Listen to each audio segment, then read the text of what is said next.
Pagpalang araw sa inyong lahat. Welcome sa Daily Word ng Hope Center. Samahan niyo ako ngayong araw na ito sa pag-aaral ng salita ng Diyos na matatagpuan sa aklat ng Lucas, Kabanata 6, talatang 49. Pamamagatan natin itong matibay na pundasyon. Ngunit ang nakikinig sa mga sinasabi ko pero hindi naman ito sinusunod ay katulad ng isang taong nagtayo ng bahay na walang matibay na pundasyon. May mga lugar na madalas dalawin ng bagyo o kaya madalas dalawin ng baha. At kapag natapos na yung sakunang yun, ang unang tinitingnan ng mga kinaukulan ay kung may nangyari bang pinsala sa mga establishment katulad ng tulay. Ito ba yung nagkaroon ng crack? O ito ba ay bubigay?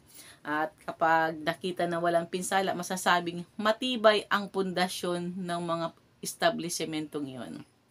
Sa ating buhay naman, merong mga pagsubok na dumarating sa ating buhay. Minsan, bigla na lang dumarating, parang bagyong humahagupit na hindi natin napagana. Pero minsan naman, merong mga suliranin na alam natin na paparating at nalalaman natin kung ito ba ay mabigat o hindi.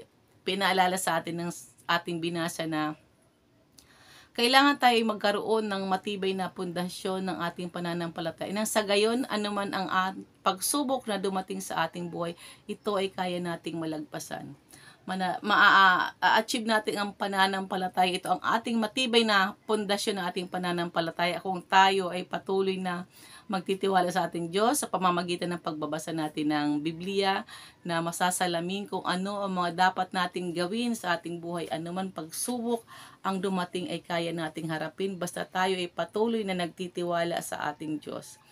Anuman ang pagsubok, tandaan natin, kailangan tayo ay merong matibay na pundasyon ng ating pananampalataya nang sa gayon tayo ay hindi basta-basta bibigay sa anumang pagsubok na dumarating sa ating buhay. Mapagpalang araw sa inyong lahat.